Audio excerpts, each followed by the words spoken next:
Hi, this is Jennifer Huber, and this is for Module 4 for my school law class.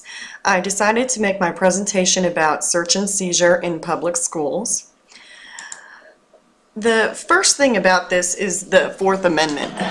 Students are assumed to be citizens as well as regular citizens, and they are protected against unreasonable searches and seizures by our Constitution. We often have complaints of theft in our building. These complaints usually involve cell phone or electronic device thefts, theft of money, or personal property of teachers or other students. I decided to make my presentation about this because this is something that happens frequently in our school. We do have 2 full-time Kansas City police officers in our building. We have 4 administrators in the building as well as about 100 teachers. When and why to search? I decided to go stick kind of with the book and first go over student lockers or desks, student purses or backpacks, automobiles, and then personal search of students. So that's kind of how I'm going to approach this. Student lockers or desks. The search of a student locker or a student desk must be reasonable. That is not just conducted on a hunch. Reasonable means that the administrator or teacher has information from a reliable source that would lead them to believe that the stolen property is in the locker or desk of a certain student. Sweep searches are not allowed. Matter of fact, they're illegal. And there has to be some sort of individualized suspicion necessary. We can't just go through and open all the lockers down a hallway and decide to search them all, because that would be unreasonable. Moving along, schools should have policies and procedures in place dictating how searches of desks and lockers are to take place. And according to our book, the student should be present during a search of their locker. And I have noticed this in my school. Oftentimes when we have had to search student lockers, the student's always there, as well as one of our school resource officers and an administrator as well. Next is about student purses and backpacks.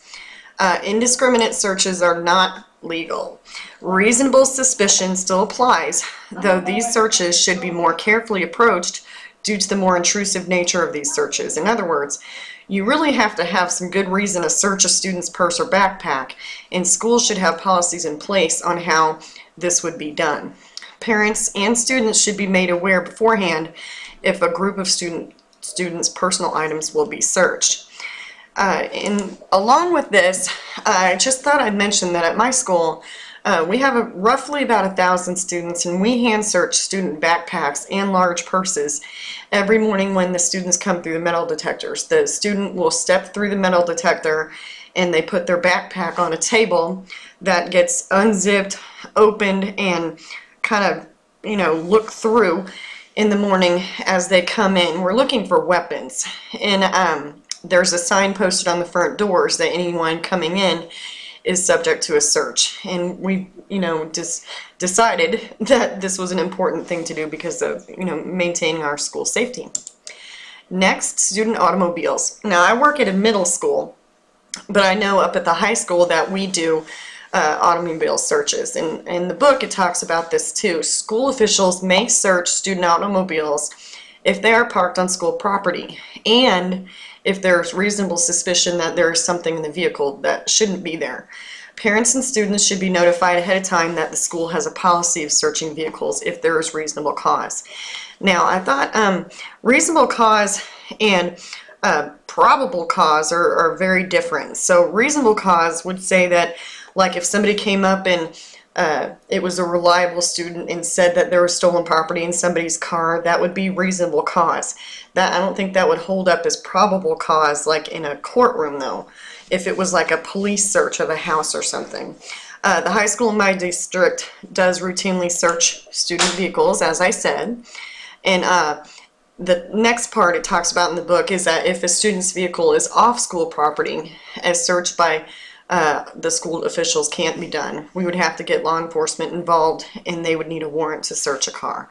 So if the car is on school property, then it doesn't need to have a warrant to search that vehicle. But if it's off school property, then we really would. The last part of this presentation deals with personal searches. And I am not privy to any examples at my school of where we've personally searched students. I think that's a really delicate subject because we don't ever want to be the subject of a lawsuit. We don't want to get sued. School officials would need to have very overwhelming cause in order to search a student. And in my school, this is something that we would leave up to our resource officers, which are actually police officers. We would, according to this book, only use this in the last resort and not necessarily to look for like a stolen iPod or cell phone, but if we were maybe looking for a weapon. If a personal search of a student is to take place, the school would need to make sure that the circumstances around it are as unembarrassing for the student as possible, make sure that it's a same-sex administrator that conducts the search, not do it just to embarrass a student or humiliate them, and we need to let the parent know. So the book doesn't say that students can't be searched personally, just that this would be a very last resort. Really, it discourages this kind of search, and if I was an administrator, I would very highly discourage this kind of search unless there was some sort of overwhelming evidence that a student had a weapon on them. Other than that, I just think that that's very much too intrusive. I think that if I suspected that a student had some sort of stolen property on them, then maybe I'd have their parent come up and the parent could, speak to the kid. But no amount of, money for a personal item like a cell phone or a iPod would be worth it to search a student, personally, or have them undressed if let's say they really didn't have that item. It's just not worth it. That is the conclusion of my Module 4. Thank you so much, and have a great day.